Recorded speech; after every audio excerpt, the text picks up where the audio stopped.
إن الحمد لله نحمده ونستعينه ونستغفره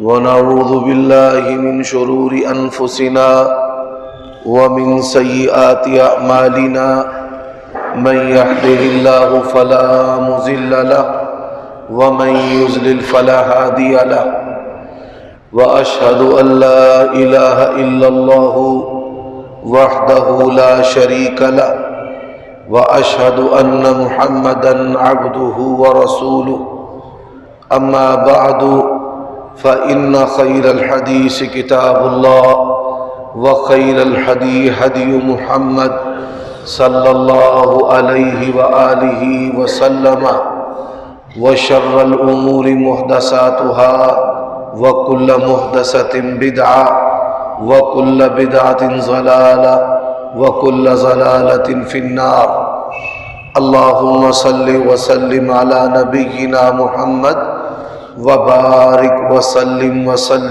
عليه اعوذ بالله من الشيطان الرجيم من حمزه ونفخه ونفثه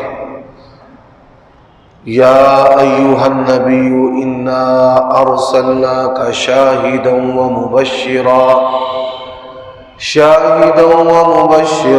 ونذيرا وداعيا إلى الله بإذنه وسراجا منيرا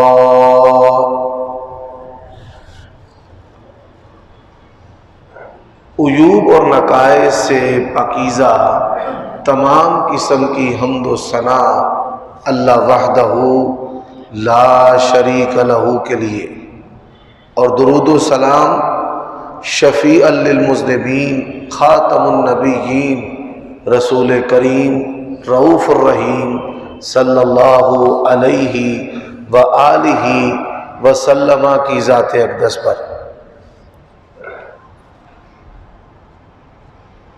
سامعین محترم، گزشتہ خطبات سے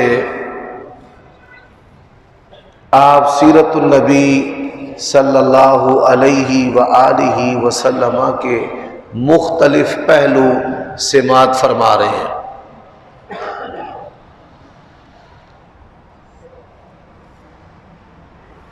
پہلی بات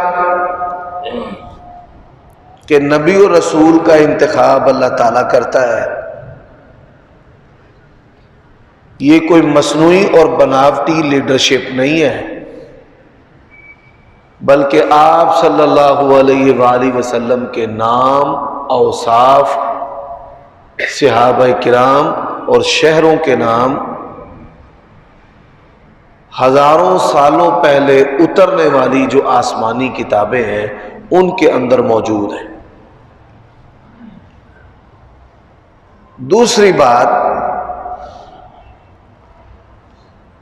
آپ صلی اللہ علیہ وآلہ وسلم کی نبوت و رسالت یونیورسل، آفاقی، عالمگیر، پوری روئے زمین کے لیے ہے۔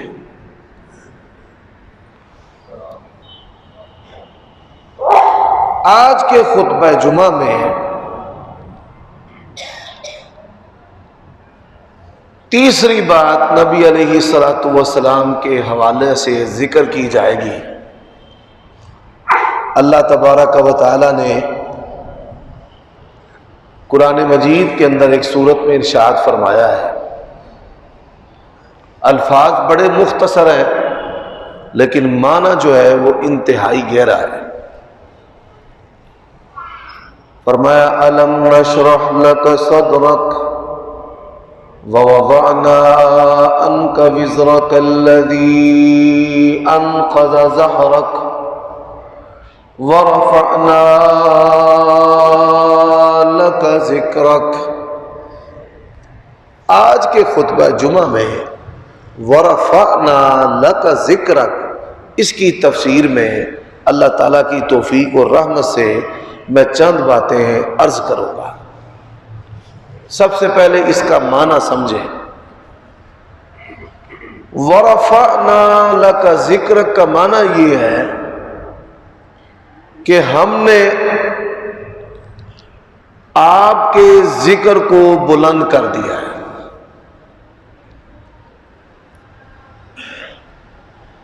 اذا ذکرت ذکرت معی،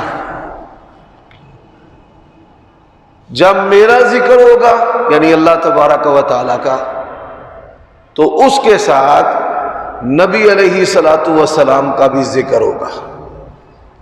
دوسرا معنی کہ جہاں تک اللہ تبارک و تعالی کی ربوبیت ہے، وہاں کائنات کی ہر جگہ پر نبی علیہ الصلوۃ والسلام کی ختم نبوت ہے۔ آپ کے بعد نہ کوئی نبی پیدا ہو سکتا ہے اور نہ ہی کسی کو نبوت اور رسالت مل سکتی ہے۔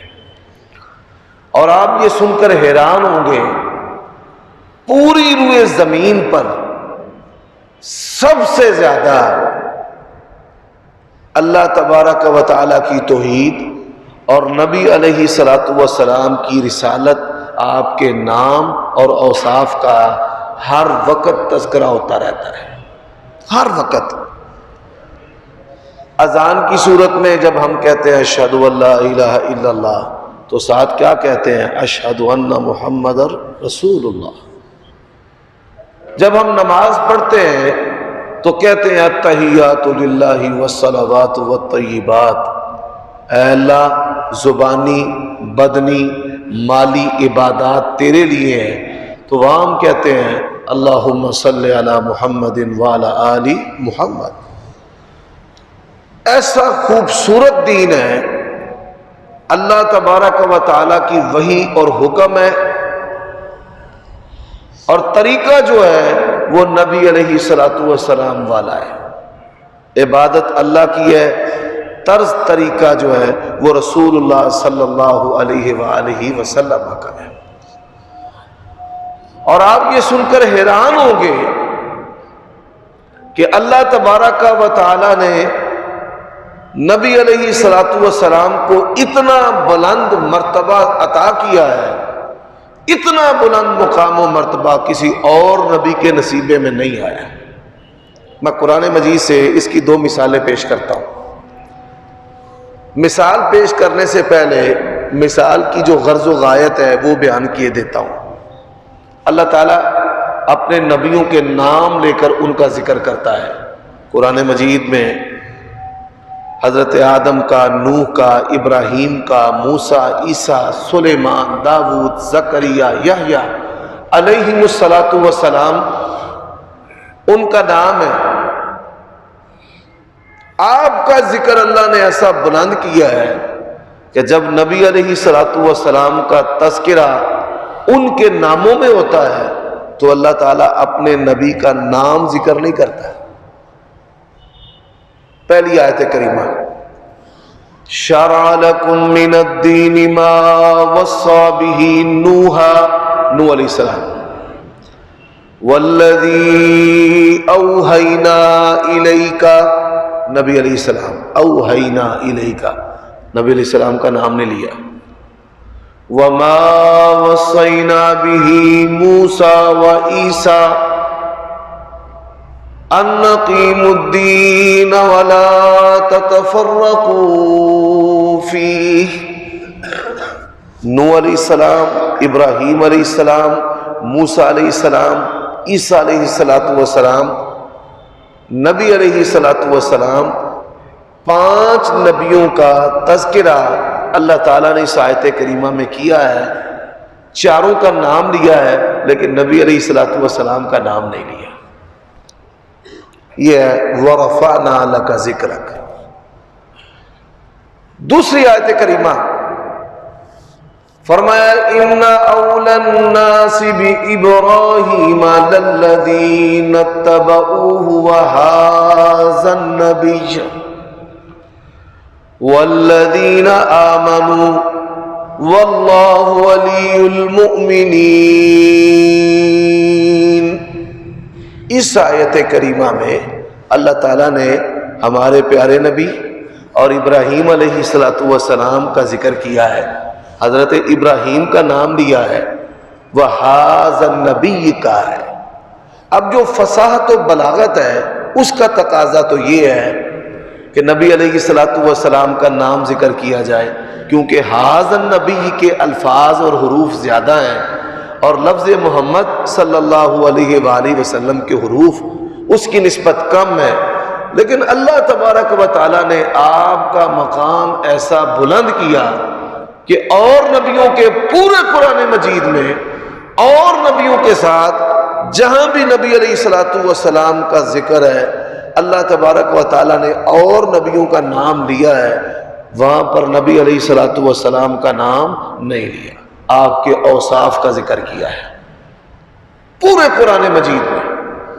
ایک مثال بھی اس کی ایسی نہیں ملتی کہ اللہ تعالیٰ نے نبی علیہ الصلوۃ والسلام کا تذکرہ اور نبیوں کے ساتھ کیا ہو اور نبی علیہ الصلوۃ والسلام کا نام لیا ہو، پورے قرآن مجید میں اس کی مثال نہیں۔ جہاں بھی نبی علیہ الصلوۃ والسلام کا تذکرہ آئے تو وہاں پر اور نبیوں کا نام تو آئے گا لیکن نبی علیہ الصلوۃ والسلام کا نام نہیں آئے۔ اب اس حوالے سے میں صحیح بخاری کی ایک حدیث جو ہے وہ آپ کو سنانا چاہتا ہوں۔ نبی علیہ الصلوۃ والسلام کا ذکر جو ہے وہ اللہ تعالیٰ نے کیسے بلند کیا ہے۔ یہ خطبہ جمعہ کی مجلس ہے اور یہاں پر سننے والے اور میں سنانے والا اللہ تعالیٰ کی توفیق سے 100% مسلمان ہیں۔ ہمارے اندر کوئی کافر، کوئی کتابی، کوئی یہودی، کوئی عیسائی، کوئی ہندو موجود نہیں ہے۔ نبی علیہ الصلوۃ والسلام کا ذکر اللہ نے کیسے بلند کیا ہے؟ 3 جنگیں ہوئی ہیں، بدر، احد اور خندق، جسے غزوہ احزاب کہا جاتا ہے۔ رسول اللہ صلی اللہ علیہ وسلم کی وفات سے 5 سال پہلے یہ جنگ ہوئی ہے۔ غزوہ احزاب تمام قوتیں برسرے پیکار ہو کر نبی علیہ الصلوۃ والسلام کے مقابلہ میں میدان میں اتر پڑی۔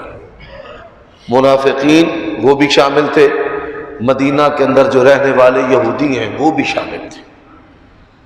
اس لیے اللہ تبارک و تعالیٰ نے اسے غزوہ احزاب کے نام سے موسوم کیا ہے، اور قرآن مجید میں سورۃ احزاب بھی اسی تناظر میں نازل ہوئی ہے۔ رسول اللہ صلی اللہ علیہ وآلہ وسلم نے اس جنگ کے بعد ارشاد فرمایا، آج کے بعد ہم اپنے دشمن پر حملہ کریں گے، ان کے اندر اتنی جرأت نہیں کہ وہ ہمارے اوپر حملہ کر سکے۔ رسول اللہ صلی اللہ علیہ وآلہ وسلم نے دنیا کی 2 بڑی طاقتوں کو خط لکھے۔ ایک خط لکھا ایران کے بادشاہ کو، اس کی بد نصیبی اور محرومی، جب نبی علیہ الصلوۃ والسلام کا خط اسے پہنچا تو اس نے آپ صلی اللہ علیہ وآلہ وسلم کو گرفتار کرنے کے لیے اپنے سپاہی بھیجے، جاؤ، اس کی اتنی جرأت، ہمیں اپنی اتباع اور اطاعت کرنے کا کہے، پکڑ لا۔ اور غصے میں نبی علیہ الصلوۃ والسلام کا جو خط مبارک تھا اسے پھاڑ دیا۔ جب وہ بندے نبی علیہ الصلوۃ والسلام کے پاس آئے کہ ہم آپ کو گرفتار کرنے آئے ہیں، فرمایا تمہارے بادشاہ نے میرا خط پھاڑا ہے، اللہ نے تمہارے بادشاہ کا پیٹ پھاڑ دیا، قتل ہو گیا۔ آپ نے دوسرا خط لکھا روم کے بادشاہ کو، ملک شام، عراق، ترکی، اٹلی، یہ نبی علیہ الصلوۃ والسلام کے دور میں روم کی سلطنت تھی، اور ان کی لڑائی ہوئی تھی ایران کے ساتھ، اور انہوں نے، روم نے ایران کو شکست دی۔ دنیا کی سپر پاور تھی روم۔ نبی علیہ الصلوۃ والسلام کا خط مبارک جو ہے وہ روم کے بادشاہ کو گیا۔ اب خط کیا ہے یقین جانیے، بڑا پرہیبت خط ہے، سنیے آپ سن کر حیران ہوں گے۔ من محمد رسول اللہ صلی اللہ علیہ وسلم الی عظیم الروم، محمد رسول اللہ صلی اللہ علیہ وسلم کی طرف سے روم کے سب سے بڑے بادشاہ کے نام، السلام علی من اتبع الہدی، جو بندہ بھی ہدایت کی پیروی کرے اس پر اللہ تعالیٰ کی سلامتی نازل ہو، اسلم تسلم یؤتیک اللہ اجرک مرتین، اسلام قبول کر لے بچ جائے گا اور اللہ تبارک و تعالیٰ تجھے دوہرا اجر عطا کرے گا، اپنے اسلام کا بھی اور جو تیرے پیچھے لگ کر مسلمان ہوں گے ان کا بھی۔ اور پھر آیت کریمہ قرآن کی لکھوائی، یا اہل الکتاب تعالوا الی کلمۃ سواء بیننا وبینکم الا نعبد الا اللہ، جب اس نے خط سنا نبی علیہ الصلوۃ والسلام کا، بادشاہ لرز گیا، اس پر ہیبت طاری ہو گئی، ڈر خوف، اس کا دربار افراد سے بھرا ہوا ہے، سینکڑوں بندے، وزیر، مشیر، دانا، عوامی نمائندے، چوکیدار، خادم۔ اس نے اپنے خاص کرندوں سے کہا کہ پتہ کرو ہمارے ملک میں، سلطنت میں عرب کا کوئی باشندہ ہے؟ اب اللہ تعالیٰ نے نبی علیہ الصلوۃ والسلام کے ذکر کو کیسے بلند کیا ہے۔ ابرہ جو ہے وہ بیت اللہ کو ڈھانے کے لیے آیا، اللہ تبارک و تعالیٰ نے ہاتھیوں کے مقابلے میں الم تر کیف فعل ربک باصحاب الفیل، اپنے ایک لشکر کو بھیجا، ابابیلوں کا لشکر جو ہے انہوں نے آسمان سے پتھر گرا گرا کر ابرہ کے لشکر کو تہس نہس کر کے رکھ دیا۔ یہ اس کی قدرت ہے کہ وہ کمزوروں کے ہاتھوں سے طاقتوروں کو مروا دیتا ہے۔ اللہ تبارک و تعالی کی شان، نبی علیہ الصلوۃ والسلام کے دو سخت ترین دشمن تھے، ایک ابو جہل، ابو جہل کا نام تھا عمر بن ہشام، اور دوسرا ابو سفیان رضی اللہ تعالی عنہ۔ اب یہ جو دونوں دشمن ہیں ان میں فرق ہے۔ ابو جہل جو ہے وہ بدطینت، خصلت، خبیث طبیعت کا آدمی تھا، نبی علیہ الصلوۃ والسلام کو ایذا دینے کے لیے آپ کی اولاد کو تکلیفیں دیتا تھا، بیٹیوں کو گندے اور ننگے الزام اور گالیاں۔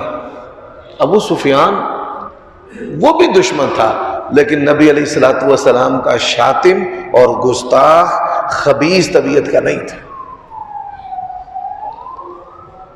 نبی علیہ السلام کا خط گیا، اللہ تبارک و تعالی نے ابو سفیان کو تجارتی قافلے کی صورت میں مکہ سے روم بھیج دیا۔ مدینہ سے خط گیا ہے، مکہ سے نبی علیہ السلام کا سخت ترین دشمن، کرندوں نے کافروں کے اس تجارتی قافلے کو پکڑا، بادشاہ کے سامنے لا کر کھڑا کر دیا، جی یہ عرب کے باشندے ہیں۔ اس نے کہا تم میں سے کوئی محمد صلی اللہ علیہ وآلہ وسلم کو جانتا ہے؟ ابو سفیان جو ہے اس نے کہا جی ہاں میں جانتا ہوں، مجھے پتا ہے۔ کہا تم میں سے اس کا کوئی رشتہ دار بھی ہے؟ جی ہاں میں رشتہ دار بھی ہوں۔ یہ نبی علیہ الصلوۃ والسلام کے پردادا سے بھائی لگتے تھے، اتنے پردادا ایک کے، اور یہ نبی علیہ الصلوۃ والسلام کے رشتے میں بھائی تھے۔ اس نے کہا جی میں رشتہ دار ہوں۔ کہا اس کو آگے کرو۔ 100% کافر ہیں، ایک بندہ بھی مسلمان نہیں ہے۔ اب یہ دیکھیں آپس میں گفتگو کیسے کرنے لگے ہیں۔ وَرَفَعْنَا لَكَ ذِكْرَكَ، اللہ نے نبی کے ذکر کو کیسے بلند کیا ہے۔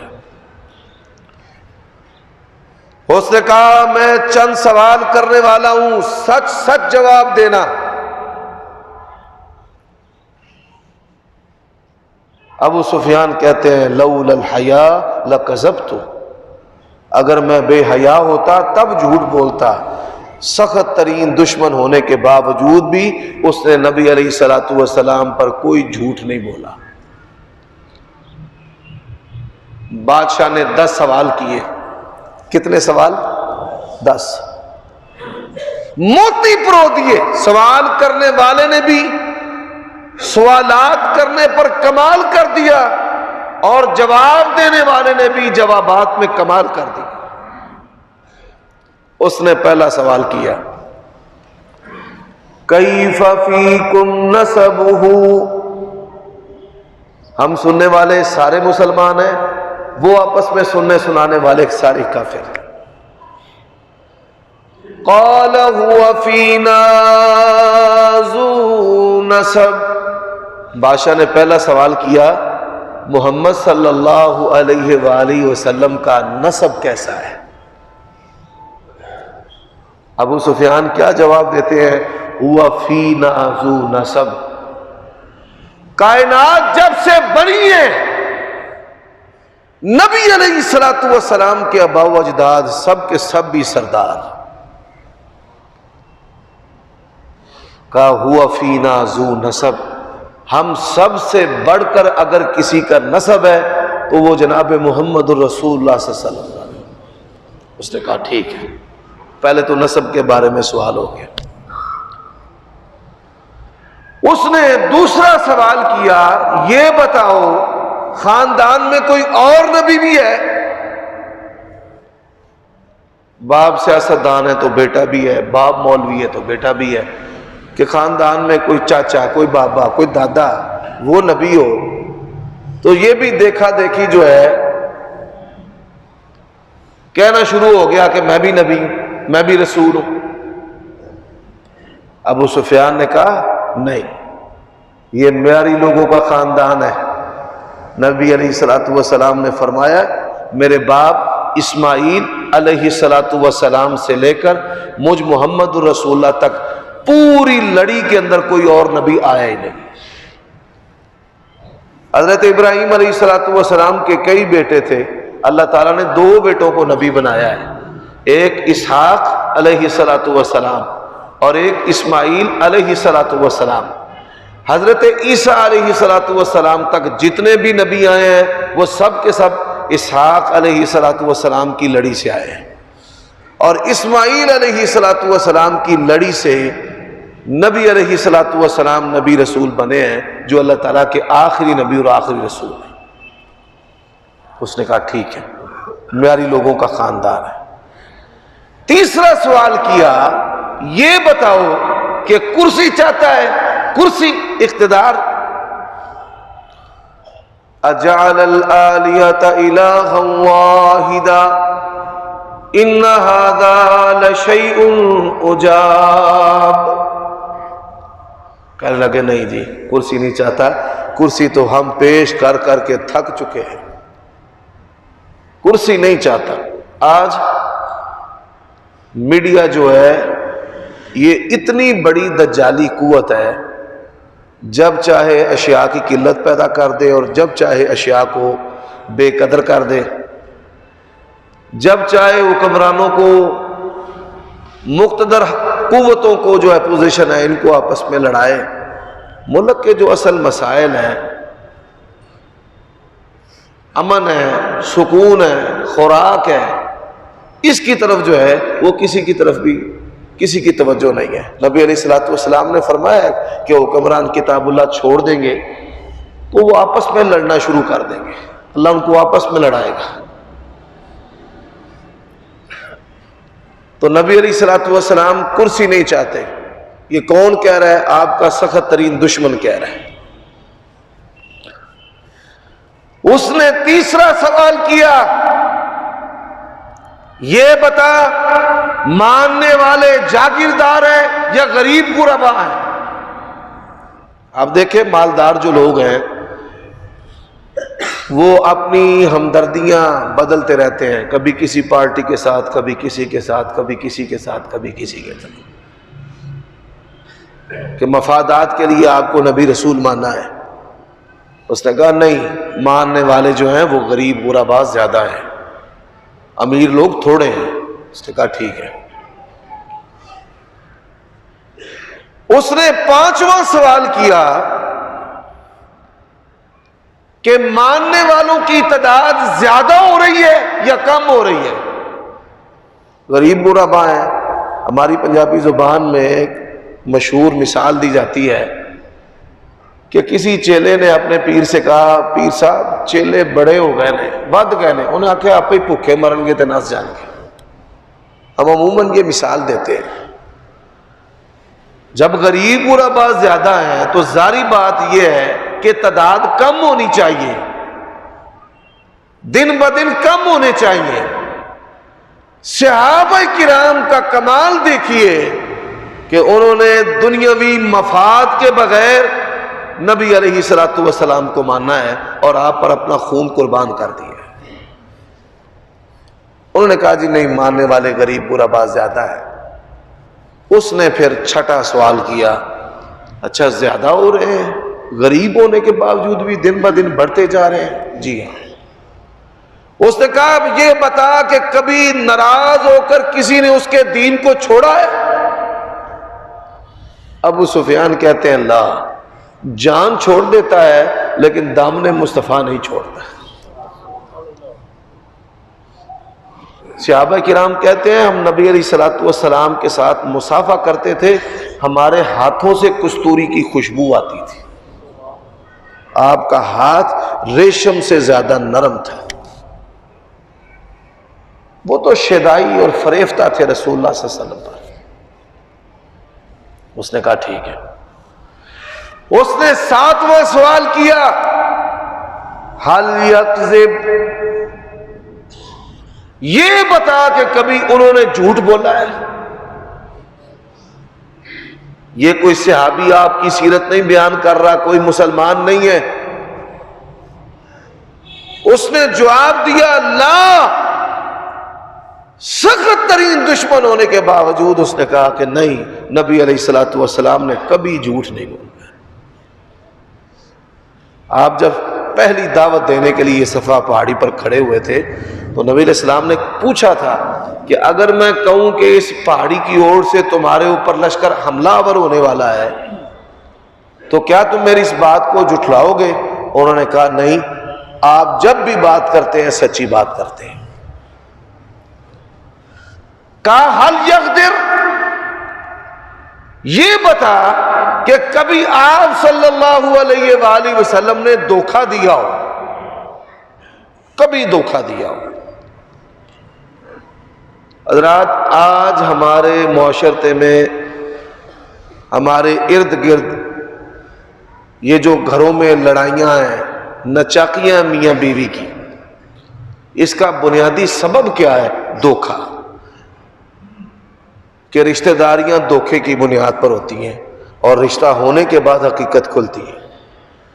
آج ہمارے کاروباروں کا جو فساد ہے وہ کس بنیاد پر ہے؟ دھوکے پر، کہ دھوکے میں اس نے اپنی ساری رقم لوٹا دی ہے۔ آج ہمارے ملک کی جو بربادی ہے وہ کس پر ہے؟ وہ بھی دھوکے پر، کہ حکومت میں آنے سے پہلے اور باتیں کرتے ہیں، حکومت میں آ کر اور باتیں کرتے ہیں۔ آج ہماری جو دینی قوتیں ہیں وہ بھی دھوکہ دیتی ہیں، کہتی کچھ ہے اور کرتی کچھ ہے۔ امت کی تباہی پھیر دی ہے انہوں نے۔ وہ بادشاہ تھا، اس کی بڑی سوچ تھی، اس نے کہا یہ بتا کہ کبھی نبی علیہ الصلوۃ والسلام نے دھوکہ دیا ہو؟ ابو سفیان کہتے ہیں لا، نبی علیہ السلام نے ساری زندگی کبھی دھوکہ نہیں دیا۔ مثال کہ نبی علیہ الصلوۃ والسلام نے لوگوں کو کہا ہو مجھے نبی مان لو، تمہیں مال ملے گا، دولت ملے گی، دودھ شہر کی نہریں جو ہیں وہ بہا دوں گا۔ کئی لوگ نبی علیہ الصلوۃ والسلام کے پاس آتے تھے تو آپ صلی اللہ علیہ وآلہ وسلم مختصر الفاظ میں آپ کی ترجمانی کرتا ہوں، ان کو کہتے تھے کہ یہ مشکل کام ہے، ابھی چلا جا۔ وہ مسلمان ہونے کے لیے آیا، فرمایا چلا جا، بڑا مشکل کام ہے، مارے کھانا پڑتی ہیں، جان دینا پڑتی ہے۔ رسول اللہ صلی اللہ علیہ وسلم اپنے ماننے والوں کو یہ کہتے تھے، اور ماننے والے بھی باکمال لوگ تھے۔ انہوں نے کہا کہ آپ کی محبت میں خون بھی جائے، جان بھی جائے، مال بھی جائے، ہمیں کسی چیز کی پرواہ نہیں۔ ہماری حیات، جیسے میں نے گزشتہ خطبہ جمعہ میں کہا تھا کہ جس طرح دنیا کے سورج کے ساتھ زندگی ہے، حیات ہے، اسی طرح ایمان کی حیات محمد الرسول اللہ صلی اللہ علیہ وسلم ان کے ساتھ ہے جو نبوت اور رسالت کے سورج ہے۔ اس نے کہا اچھا، 8 سوال ہو گئے، 9واں سوال کہنے لگا کبھی جنگیں بھی ہوئی ہیں؟ جی ہاں، جنگیں بھی ہوئی ہیں، تو کبھی ہم جیت جاتے ہیں، کبھی وہ جیت جاتے ہیں۔ آپ کو پتہ ہے جب تک آزمائش، تنگی، مصیبت، بیماری، اگر یہ چیزیں انسانوں پر نہ آئیں، انسان سے بد دماغ کوئی نہیں ہے۔ اگر یہ چیزیں اس پر نہ آئیں، یہ اپنے آپ کو رب سمجھنے لگ پڑتا ہے کہ میں رب ہوں، نعوذ باللہ۔ اللہ کی مخلوق کو، شریعت کو، رشتوں کو بے توقیر کر دیتا ہے، حقیر سمجھتا ہے۔ بیماری آتی ہے، بندہ جو ہے وہ اللہ کے سامنے بے بس۔ آزمائش آتی ہے، اللہ اللہ کرنا شروع کر دیتا ہے۔ اور پھر میں نے دیکھا ہے کہ جب آزمائش آتی ہے، جو لوگ کہتے ہیں مینوں کسی دی پرواہ نہیں، آپ نے یہ جملہ سنا ہوگا، کئی لوگ ہیں جنہوں نے کہا بھی ہوگا، پھر جب رب پکڑتا ہے نا تو کہتے ہیں تو بھی دعا کرنا، اسے ملتے ہیں کہتے ہیں تو بھی دعا کرنا، اسے کہتے ہیں یار تو بھی کہنا، یار تو بھی سفارش کرنا، تو بھی کہنا۔ حضرات یہ اللہ اس کی تربیت کر رہے ہیں، اسے بتا رہے ہیں کہ یہ جو تو کہتا تھا کہ مجھے کسی کی پرواہ نہیں ہے، تجھے اللہ پاک نے ایسے پکڑ لیا ہے کہ اب ہر چیز کی تجھے پرواہ ہونا شروع ہو گئی ہے، چھوٹے کی بھی بڑے کی بھی۔ تو اس نے کہا جنگیں ہوئی ہیں؟ ہاں جی ہوئی ہیں۔ صحابہ کرام وہ عظیم لوگ ہیں جنہوں نے مارے کھا کر بھی اللہ کے نبی کا ساتھ دیا ہے، بیٹے قربان کر کے بھی اللہ کے نبی کا ساتھ دیا ہے، باپ رشتے گوا کر بھی اللہ کے نبی کا ساتھ دیا ہے۔ کئی لوگ ہیں نا پیچھے ہٹ جاتے ہیں، پتر مروایا کی لبا سانو، مذہبی جماعتوں کو چھوڑ دیتے ہیں، ساڈا پتر مروا دیتا ہے، سیاسی جماعتوں کو چھوڑ دیتے ہیں، ہمیں کیا ملا ہے؟ دنیا میں صرف یہ نبی علیہ السلام کا کمال ہے کہ انہوں نے سارا کچھ گوا کر بھی اللہ کے نبی کو چھوڑا نہیں چھوڑا۔ اچھا، اس نے کہا ماذا یقول، یہ بتا ان کی دعوت کیا ہے؟ گلگت بلتستان میں الیکشن ہو رہے ہیں اور ایسے جیسے پاکستان کے اندر ہی انڈیا پاکستان کی لڑائی ہے، یہ اقتدار کی لڑائی ہے، پاکستان کی لڑائی نہیں ہے، بڑی معذرت کے ساتھ۔ میرے بھائیوں دوستو، نبی علیہ الصلوۃ والسلام، اس نے کہا دعوت کیا ہے؟ کہ وہ کہتا ہے مجھے بادشاہ مان لو، مجھے حاکم مان لو۔ اس نے کہا جی دعوت، ان کی دعوت ہے اعبدوا اللہ وحدہ ولا تشرکوا بہ شیئا، ایک اللہ کی بندگی کرو اور اللہ کے ساتھ کسی کو شریک نہ ٹھہراؤ۔ 99% مسلمانوں کا ملک ہے، اور مسلمان کیا کہتے ہیں؟ ہمارے اوپر اسلام نافذ کرو۔ کوئی قوم جو اکثریت میں ہو اور اپنے اوپر خیر اور اسلام نافذ کرنے کی بات کرے تو یہ سمجھ لیں ان کے اندر خیر نہیں، ان کے زیادہ لوگوں میں شر ہے اور نفاق ہے، منافقت ہے۔ ہر بندہ جب اسلام پر عمل کرنا شروع کر دے گا تو اس مطالبے کی ضرورت باقی نہیں رہے گی کہ ہر بندہ جو ہے وہ یہ کہے کہ میں نے اسلام پر چلنا ہے۔ حضرات وَلَا تَفْعَلُوا مَا يَقُولُ آبَاؤُكُمْ، اسلام کے خلاف جو بات بھی تمہارے بڑے کہتے ہیں وہ نہیں کرنی. وَيَأْمُرُنَا بِالصِّدْقِ، آپ ہمیں حکم دیتے ہیں سچائی کا. وَالصَّلَاةِ، نماز کا. وَالصِّلَةِ، رشتوں کو جوڑنے کا. کس کو جوڑنے کا؟ کافروں سے رشتہ داریاں رکھنے کا. نبی علیہ السلام کہتے ہیں ہم کیسے اہل حدیث اور اہل سنت ہیں، ہم مسلمانوں سے رشتہ داریاں توڑ دیتے ہیں. چلو قصہ ختم.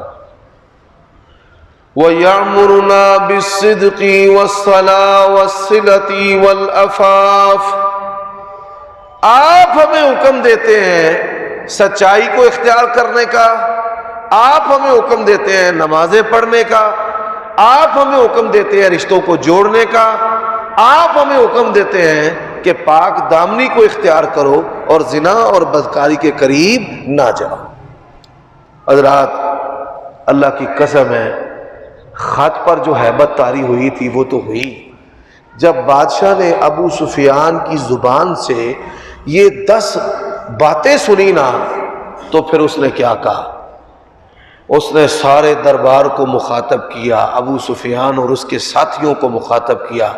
کہا یوں سمجھ لے جیسے امریکہ کا صدر ہے جو بائیڈن، سپر پاور، ایسے ہی وہ اس دور کا حاکم تھا. اس نے کہا سن، وہ ایسی عظیم ہستی اور شخصیت ہے، اللہ تبارک و تعالی مجھے اگر سبیل رستہ دے، ان کے پاس جانے کا موقع دے، میں جا کر کے نا ان کے تسمے باندھوں اور ان کی جوتیاں ان کے سامنے سیدھی کروں. اتنی بڑی شخصیت ہے وہ. اور یہ بھی سنو، آج جس جگہ پر میں کھڑا حاکم ہوں، ان قریب وہ اس جگہ کا بادشاہ ہوگا، ان قریب. اللہ اکبر. یہ ہے الم نشرح لك صدرك ووضعنا عنك وزرك الذي انقض ظهرك ورفعنا لك ذکرك. اللہ نے نبی کا تذکرہ 100% کافروں میں کیسے کروایا کہ سب پر ہیبت طاری ہوئی. ابو سفیان کہتے ہیں جب ہم دربار سے باہر نکلے تو میں نے اپنے ساتھیوں سے کہا کہ محمد الرسول اللہ صلی اللہ علیہ وسلم اب دنیا پر غالب آ گئے ہیں، ان کا نام اور ان کی دعوت جو ہے وہ چھا گئی ہے. تو میرے بھائیوں، اللہ تعالی ہمیں اپنے نبی سے سچی اور عملی محبت کرنے کی توفیق عطا فرمائے. وآخر دعوانا الحمدللہ.